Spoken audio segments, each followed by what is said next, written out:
The New York Giants defense played well enough to win last Thursday against the Dallas Cowboys. The offense, they played well enough to make things interesting. They played well enough to make people believe there's a chance, but they didn't play well enough to win. And that's always going to be a problem. I'm Coach Gene Clemons, and I have a Giant issue. 3, 2, 1,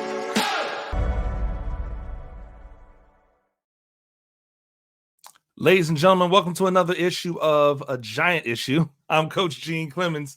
Thank you for joining me. New York Giants on SI. That's where you want to go for all of your New York Giants news and information. And make sure that you hit the subscribe button on the New York Giants on SI YouTube channel. I was looking at my analytics the other day, and it said that there were over 56% of my viewers who were not subscribers to the YouTube channel. How can that be? Right? I know you're coming to check it out. If you want to hear what I'm going to say, I want to hear you, converse back. I want to see you leave comments. I want to see you jump on the live streams. All of that is possible if you just hit that little subscribe button and make this a regular part of your everyday. I appreciate all of you who have hit that subscribe button. And if you've done so, tell a friend to do so as well. There's great people in this space of content creation and podcast in the world of the New York Giants and everything New York Giants related. However, I think I do a pretty decent job. So I appreciate all of you that have come along this journey with me, and I look forward to all of the new people that will jump on. I was impressed. And again, this is me having to temper my expectations in terms, well, not tempering expectations, that's the wrong word. I have to make sure that if I give criticism, then I have to give credit. What Shane Bowen has done over the last 2 games shows me that he has an ability to change his mindset from what he thought he would be or what he thought this defense would be when he came here to what's necessary for this defense to be successful, right? I think, and I've said it on this podcast before, one of the biggest issues, right? One of the biggest issues with defensive coordinators especially, but offensive coordinators to a large extent as well, I've been on both sides of the ball, is that they are unwilling to go away from what their scheme, what their style, what their philosophy is. And because of that, they get themselves in trouble. I actually look at what Michigan's doing right now offensively. That's not what that offense came into the year thinking that they were going to be, but they've had to make changes based off of who their quarterback is, what they had the ability to do, and what they were really, really good at. They leaned into the things that they were really, really good at. They stayed away from the things that they were not. And they're having success because of it. I think the same thing can be said for Shane Bowen. He leaned into the things that they seem to have a better grasp on doing, and that is blitzing. Well, that makes sense, right? Because many of the personnel that he's asking to blitz were a part of a team for the last 3 years where they blitzed, right? And so what he's doing is, because he's putting his own twist on it, they're having a little bit more success. And I appreciate that. I like that. But just because they're playing well enough to win doesn't mean they're good enough to win games on their own, right? They gave up some things. The defense gave up some things. And really, if I'm talking specifically, I'm talking about Deonte Banks and his play thus far this year. It's been up and down. It hasn't been consistent. I know that they had some people out, but the people that they've had out, the ones that have come in to play for them, they've played well. Like Cordell Flott played well. Somebody was like, well, Cordell Flott gave up a touchdown. It's like no defensive back for the most part, right? Maybe the 1% of that 1%, they're going to hold people without touchdowns every week. The other defensive backs, they're going to give up a touchdown. But you know what he didn't do? He didn't get repeatedly beat. Getting beat once is not a blemish. It's not a bad thing. It's not something that you should be ashamed of. These wide receivers are the elite of the elite, right? And not for nothing, The Dallas Cowboys, they have CeeDee Lamb, who's an elite level receiver. And then they have a bunch of other guys who have elite level traits. They might not be the top level receiver, but they've been really, really good in their careers, right? And so that can't be ignored. Like, we can't just go, oh well, it's just CeeDee Lamb and a bunch of bums, and so they got beat. No, that's not true at all, right? And so when you look at the Vikings team, right, they've got Justin Jefferson, but then they've got some other guys who are really good. Jordan Addison's really good, right? They've got guys who are good, and so what I saw out of that defense was a defense that was good enough, that played well enough for the Giants as a team to win the game. And I want to make note of that because I've been critical of Shane Bowen. I didn't like the hire. I still don't, right? But I gotta admit when he's done a good job. Let's see how it continues to work. But over the last couple of weeks, it's been a much better job. There's no other way of talking about it. And I want to shout out Kayvon Thibodeaux because he gets a lot of flack for only showing up versus the bad teams. Well, he showed up versus this Cowboys defensive line and their left tackle, who was a rookie, but he's a stud. And he gave him havoc. He wreaked havoc all day. Did it always end up in a sack? No. But it made other people get sacks, just like he did 2 weeks ago. He made the quarterback come off of his mark, right? He made things difficult. He made things untenable. And because of that, they were able to hold that Cowboys offense that was clicking, right? Clicking, but they were able to hold them out of the end zone a lot. So I want to give a shout out to him. Dexter Lawrence continues to play at a high level, continues to play at an all-pro level. Burns is twitchy. He's effective. Still not as consistent as I'd like to see him. And yes, for all of you people who are wondering, my expectations of Burns are higher than what the expectations for Kayvon Thibodeaux should be, right? Because you gave up draft capital and you paid him $100 million to come here and be an elite level defensive end. So I need him to be an elite level defensive end. He's not playing bad, right? He's not playing bad. And I don't even care about sack numbers because sack numbers are arbitrary, right? There's no guarantee of a sack. What I just need to see is more consistency in the disruption and in the playmaking. And I think he'll be fine. I think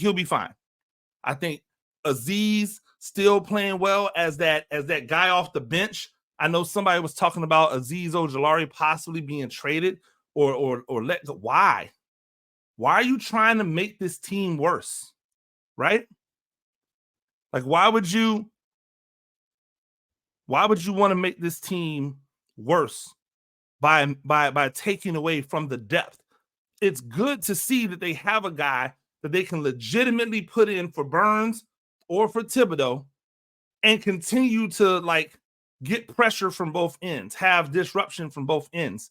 So those things have been good to watch. The linebackers did a much better job of tackling. Still not the greatest, right? Still not the greatest. I still contend number 41's got a tackling issue. And I know he makes a lot of tackles, but he misses a lot of critical tackles as well. But they're getting better, like they're doing better.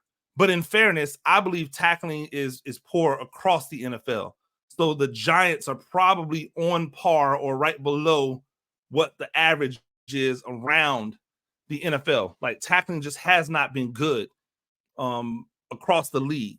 And so that's defensively, that's what I look at and go, okay, there's life here. Does the coverage need to get better? Absolutely. Right? Does the coverage need to get better? Absolutely. Does the tackling need to improve? Of course. But overall, they are playing football well enough for the team to win. They're not playing well enough for them to win the game by themselves. That's another level of defense, right? But because we're seeing that. that Denver New York Jets game, those are two defenses that were playing well enough to win the game by themselves. And one did and one didn't, because that's what happens when both offenses are horrible, right? But both of those defenses played well enough to win it themselves, right? And so that's happening around the NFL. There are teams that have defenses that are at a level where they can just get it done as long as the offense just stays out the way. That's not the case here, right? Big Blue Nation needs the offense to step up. And I'm going to tell you, and I've said it for years now, if you've listened to anything that I've done on other people's podcasts, when I've been talking, when I've been writing about the New York Giants over the past 4 years, field goals are not enough. Field goals are not good enough. I hate this moniker that you just want to come away from every possession with points. Coming away from every possession with points means that you can stay in the game. It can keep you in the game. But if you're coming away from every possession with field goals, then that means all it takes is for another team to strike you once in order to make up what you've done in 2 possessions or in 2 scoring possessions, and they have the lead. If we have a quarter and in that quarter, you get the possession twice. And on that possession, you score a field goal. And then I get the possession and I score a touchdown. And it's 7-3. And on that third possession, you get a field goal. You've had the ball for twice as much time, right? For twice as many times as I've had the football, but I'm winning. And if we repeat that pattern the entire game, you never have a chance of winning. You never have a chance of winning. If you score a field goal and I score a touchdown, and then you score a field goal and I score a field goal and you score a field goal and I score a field goal, you never have a chance of winning that game. This is the problem with the Giants offense. And quiet as it's kept, this is the same stuff that you guys killed the last regime about, right? When you got Joe Judge up out of here, right? And you got the former offensive coordinator out of here. One of the big issues that you had was that this offense didn't know how to score touchdowns. Everything was a field goal, field goals, field goals, field goals, field goals, right? Like that's what the issue was. Well, guess what this offense has been? It's been an offense based off hitting field goals. And you know how I know that? Because when the field goal kicker got hurt, the team lost the game that they should have won. The field goal kicker was injured at the beginning of the game, and the team lost the game that they would have won if that field goal kicker was healthy. So that's telling me that you are relying on your field goal kicker to be your leading scorer. Not your quarterback, not your running back, not a wide receiver, not a kick returner, but the field goal kicker. When the field goal kicker has more points in a year than anybody else on the team, that's a recipe for you to lose a lot of close games. And over the years, the Giants are not used to getting blown out. Like I think that's part of the frustration of a lot of Giants fans, right? Is that they feel, and you guys will correct me if I'm wrong, you feel like, man, we're close if we would just be able to do this. And this is consistently scoring touchdowns, right? Not scoring on every possession, but let's say that the team has 8 possessions in the game, right? Let's say the team has 8 possessions in the game. Like, how many times do you need to score a touchdown in order to feel like we've done, like we have a chance to win this game? And the problem with what the Giants do and what they've done, even before this regime, the thing that this regime has not really improved on, right, is that they continually settle for field goals. They continually make the field goal kicker one of the most important people on the team. And quiet as it's kept, if your field goal kicker is one of the most important people on the team because you need him to constantly make clutch field goals, then you're probably going to win games that other teams that don't have to rely on the kicker are out there doing, right? You're going to lose those games to teams that don't have to worry about relying on the kicker. That's just known. I'm not saying anything that's revolutionary. It's known. If I have to rely on a kicker to win the game, I'm most likely going to lose more than I'm going to win. So I look at this, I go back and I look at this game, right? And I look at the possessions. I look at the possessions. The New York Giants had 7 real possessions. No, you know what? I won't even say 7 real. Yeah, they had 7 real possessions. This is what the possessions look like. Field goal, right?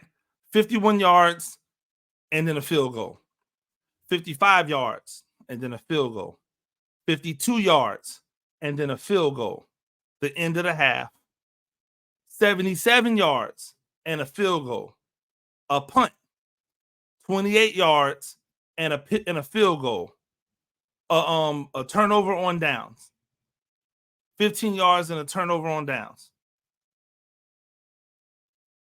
I can only tell you that is not winning football. And I'll tell you why it's not winning football, because on the other side, it wasn't much better. It wasn't much better. The Giants made 5 field goals, right? The Cowboys made 2 field goals and they scored 2 touchdowns. Their possession, 5 yards punt, 75 yards touchdown, 70 yards touchdown, 10 yards punt, 28 yards field goal, 1 yard punt, 48 yards field goal, 13 yards missed field goal.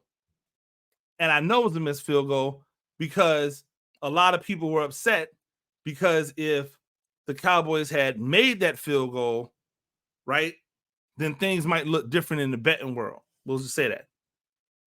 But that's what the possessions look like. So once the Giants gave up those first 2 touchdowns early in the game, like I believe the first touchdown was halfway or a little, 5-6 minutes into the first quarter. The second touchdown came early in the second quarter. After that, right, when the score was 14-9, the Cowboys and the Giants both scored 6 points. The Cowboys and the Giants both scored 6 points. The difference is that the Giants never found a way to get any of those field goals into the end zone, right?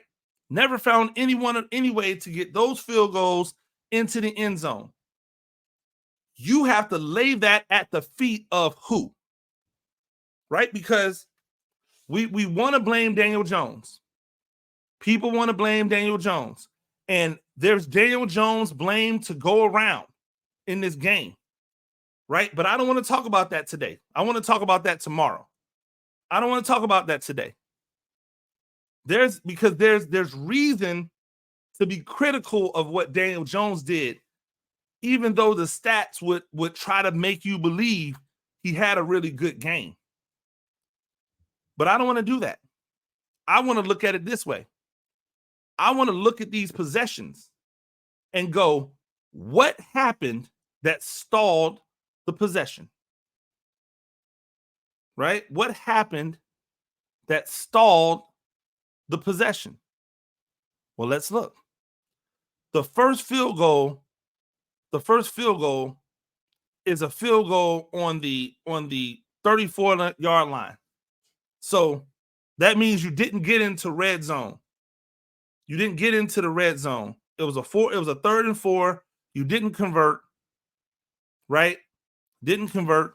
You settled for a 52-yard field goal. That's not a gimme, right? So good on you for getting points out of something that you may or may not have been able to. The second possession was a 4th and 6 on the 22-yard line. At this point in time, the score is 7-3. 4th and 6 on the 22-yard line, right? And on that 4th and 6 on the 22-yard line, like, where is the conversion? Where is the magic? Where is the thing that helps? I'm gonna tell you where it went. It was a first and 15, right? Because there was an illegal shift. Right? There was an illegal shift because the tight end and Tyrone Tracy were both moving at the same time. So now you're playing 1st and 15. This team is not built to play off rhythm. They're not built to play off script. They're not built to play behind the chains. So 1st and 15 then turns into an Eric Gray run up the middle for 1 yard. Then on 2nd and 14 is a short pass to Wan'Dale Robinson for 5 yards. And on 3rd and 9, there's a 3-yard pass from Daniel Jones to Malik Neighbors, right? Hello? So now you're at 4th and 6 on the 22, and you decide 6 yards is too much for us to try to pick up after both of these completions in a row, even though we really, really love Malik Neighbors and we really, really love Wan'Dale Robinson. We think both of these guys are excellent. We're not going to take the chance on picking that up. Cool. It's early, right? It's the second quarter. Fine. Don't chase the points. 7-6. 7-6. You know what the Cowboys do? 55-yard TD to CeeDee Lamb. Right? That's what happens. The New York Giants come right back down and put together a drive where it is boom, boom, boom, boom, short pass, short pass, short pass, short pass, short run, short pass, short pass, short pass, run, short run. They do that and essentially take up the entire second quarter, right? They almost take up the entire second quarter with that drive. 3rd and 4 on the Dallas 16, and we get an offensive holding, right? We get a sack because Jermaine Illuminor missed the block, right? Is his only missed block of the game on pass protection, if I'm not mistaken, but it was a critical one at 3rd and 4. Daniel Jones can't get away. He gets sacked for 4 yards. Now it's 4th and 8 on the 20. You've already seen this team is scoring touchdowns. We are scoring field goals. So I'm thinking of it this way. It's 14-6. If I get 3, I still need a touchdown in order to take the lead. If I get 6, I have a chance to tie it right now. Kick the field goal. 4th and 8, kick the field goal. Right? That's what happens. We go into the third quarter. Drive, short pass, short pass, short pass, short pass. Notice I haven't said deep pass because there were no deep passes. There were no deep passes. It was short pass, short pass, short pass, short pass. 3rd and, I'm sorry, not 3rd. My bad. Oh, yeah, 3rd and 8. on the Dallas 8-yard line. To me, at this point, it is 2 down territory. We need a touchdown. We cannot settle for a field goal and now have 4 possessions that we've had all end in field goals, while all they needed was 2 possessions to get 14 points and a touchdown on touchdowns. Nope. 3rd and 8, short pass to Wan'Dale Robinson. 4th and 3, on the 3-yard line, kick the field goal.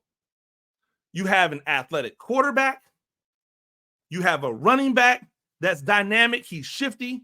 You've got a wide receiver that runs like a running back that you can put the ball in the hands. You got a wide receiver that can throw the ball, that's dynamic.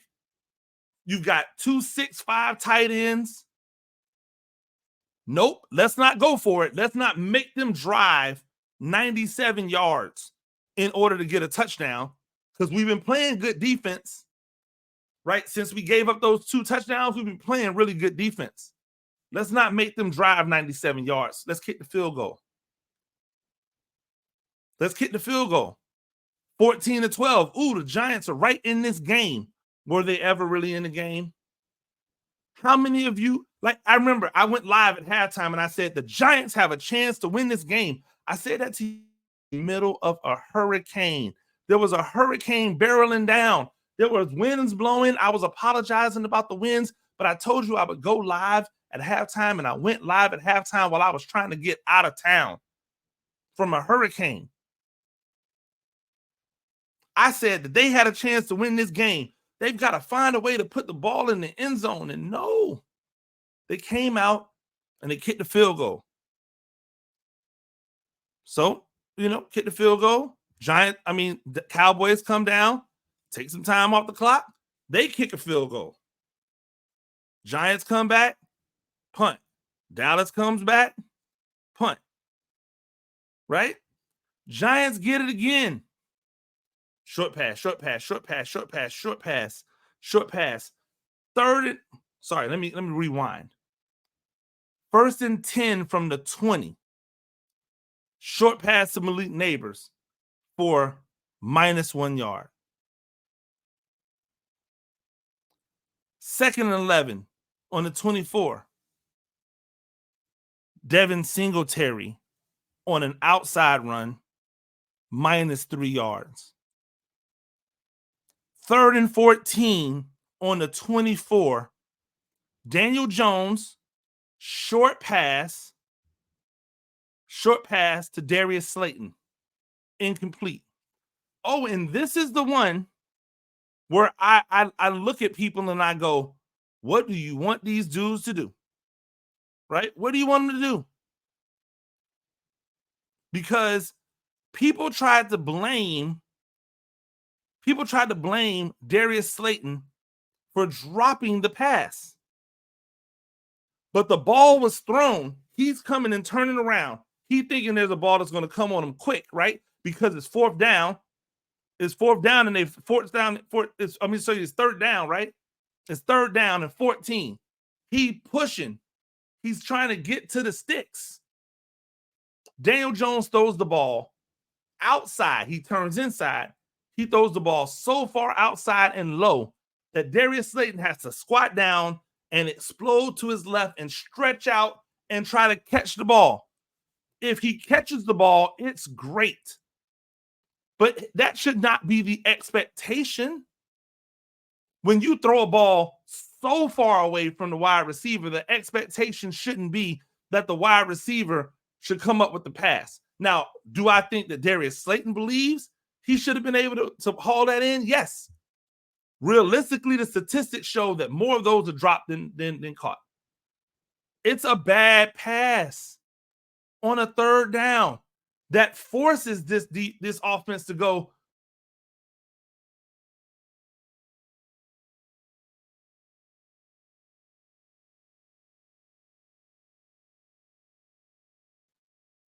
The Giants get one more possession at it. Right? One more possession at it. Short pass, short pass, short pass. Run. right? Short, run. And then on fourth down, 4th and 6, where you could have thrown another short pass, deep left, Malik Neighbors on the sideline. Neighbors tries to catch it, doesn't catch the ball, falls out of bounds, and people go, he should have caught that. He got knocked out. He went into concussion protocol after this. My issue is, what's up with this play calling when it's scoring time? Why can't we get more dynamic? Why can't we get more elaborate, more creative ways to get the ball in the end zone? Why can't we be more aggressive on 4th down? Right? And I'm saying we, not because I'm saying, oh, fan. I'm saying if I'm a coach, the conversation that I'm having with the offensive coordinator / head coach, because he has to be willing to listen to feedback, right? I'm saying, hey, coach, why can't we be more dynamic and be more aggressive? If nobody expects us to win, why are we playing so conservative? If nobody expects us to do it, doesn't that mean we've got nothing to lose? Can't we just unload the clips? But no. Dink and dunk, dink and dunk, dink and dunk. And again, there's blame on others. And tune in tomorrow. If you're somebody that wants to hear about what I think about Daniel Jones' performance and everything, tune in tomorrow. But today is on the offensive coordinator, which means that today is on the head coach. He has to get better at finding and manufacturing ways to get the ball in the end zone, because his quarterback isn't the guy who's going to be able to creatively find or magically find the ways to get the ball in the end zone. They've got that guy in Washington. They've got that guy in Washington. They've got that guy in Philadelphia for the most part. They don't have that guy in New York, and the guy that y'all wanted to give $60 million to, they may not have that guy in Dallas, because Dak Prescott's not putting the ball in the end zone a billion times. Now, we'll say this for Dak Prescott. He's got seasons, multiples of them, where he's put the ball in the end zone plenty. So, and he's done it with multiple offensive coordinators. That's never been the case here in New York. This is year 3. Year 3, same system, offensive genius as the head coach who took over play calling. All of the weapons that you could want. Offensive line improvement. Quarterback accurate, right? On the short. Where's the intermediate? We know he can't throw it deep. Okay, where's the intermediate routes? This is on the coach.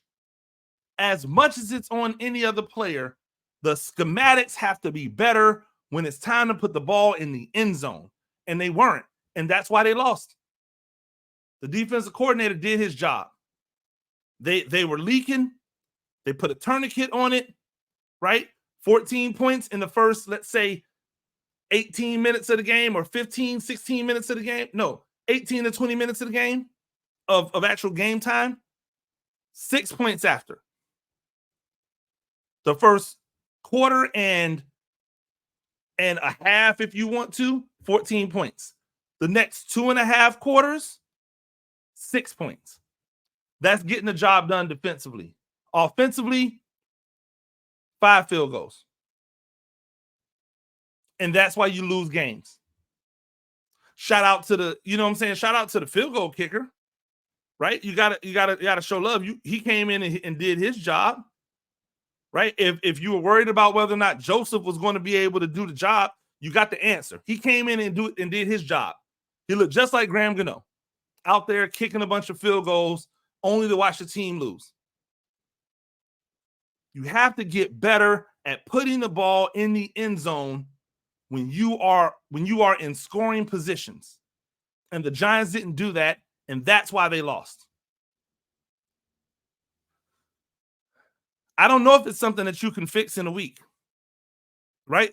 I don't know if the creativity is in the bag of the head coach or if the creativity was just because of the person that they had playing quarterback. I don't know, right? He doesn't have a Josh Allen to be able to do some of the things. But if we're being honest, as a runner, Daniel Jones should be able to give you some dynamics when it's scoring time in the red zone.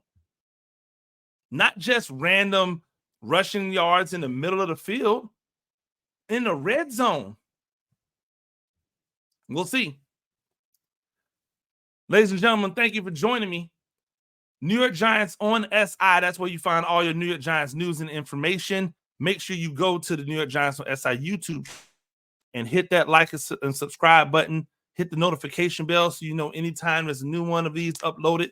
You're not going to want to miss tomorrow. I'll be right back at it. Until next time, I'm Coach Gene Clemons, and I have a Giant issue.